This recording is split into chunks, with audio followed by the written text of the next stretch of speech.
शरीर पर हरी और काली धारी वाली वर्दी, आंखों पर काला चश्मा, ये कमांडो आंधी की तरह आते हैं, तूफान की तरह तहलका मचाते हैं।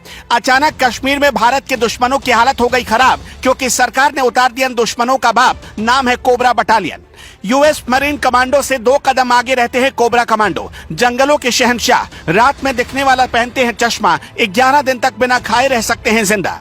ये कमांडोज जहां भी उतर जाएं, समझो वहां से भारत के दुश्मनों का सफाया निश्चित है। पहली बात कि सरकार इन्हें जल्दी उतारती नहीं, और जब भी किसी इलाके में उतार देती है तो समझो वहां पर दुश्मनों का तिनके की तरह सफाया लिख दिया जाता है। रातों रात कश्मीर में इन कोबरा कमांडोज को क्यों उतारा गया, ये जानने से पहले इन कोबरा कमांडोज की खासियत देख लीजिए।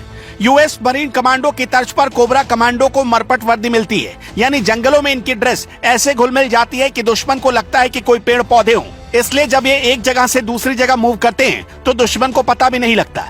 दुश्मन की नजरें धोखा खाती हैं और कोबरा कमांडोज उनका पल भर में ही खेल खत्म कर देते हैं। ये कोबरा कमांडोज आज की मोस्ट एडवांस तकनीक उपकरण से लैस होते हैं। इन कोबरा कमांडो को यूएस आर्मी जैसा personal armour system ground troops helmet दिया जाता है। यूएस के M1 हेलमेट के अलावा जर्मन आर्मी का एस्टे हेलम हेलमेट भी कोबरा की शान बढ़ाते हैं। इजराइल में बनी MTR और X95 राइफल से लैस होते हैं। खुखरी की तर्ज पर कोबरा कमांडो मैशे अपने पास रखते हैं। इनको मुख्यतः जंगलों के ऑपरेशन में उतारा जाता है, इसलिए GPS के अलावा रात को दिखने में मदद करने वाला चश्मा मिलता है। एक बार जंगल में जाने के बाद इनका कनेक्शन बाहरी दुनिया से कट जाता है। ऐसे में भीषण से भीषण जंगलों में कोबरा कमांडोज तक कोई मदद पहुंच नहीं पाती। जरा सोच कर देखिए, ये कमांडो तब खाना कैसे खाते होंगे, ये जिंदा कैसे रहते होंगे, क्योंकि ऑपरेशन महीनों महीनों चलते हैं। कुछ रिपोर्ट्स दावा करती है कि ये कमांडोज 11 दिनों तक बिना कुछ खाए जिंदा रह सकते हैं। इन्हें ऐसी ट्रेनिंग मिलती है जिससे ये जंगलों में मौजूद चीजों को ही खाकर अपना गुजारा कर सकते हैं। जंगलों में जिंदा रहने के लिए इन्हें कई महीनों की हार्ड ट्रेनिंग दी जाती है। जब जंगल में कोई ऑपरेशन शुरू होता है तो इन्हें मैगी जैसी कोई खाद्य सामग्री दी जाती है जिसे चुटकियों में बनाया जा सके। पानी के बोतल को झरने या तालाब से भरना पड़ता है। खाने का सामान खत्म हो जाता है तो जंगल में मौजूद चीजों से काम चलाना पड़ेगा। ऐसा तब तक करना पड़ेगा जब तक ऑपरेशन खत्म नहीं हो जाता। जवानों को ट्रेनिंग में कई जंगली वनस्पतियों की जानकारी दी जाती है। कोबरा कमांडो अपने जूते और वर्दी 1 मिनट के लिए भी नहीं उतारते। 6 महीने पहले कोबरा यूनिट को जम्मू कश्मीर में भेजा गया था।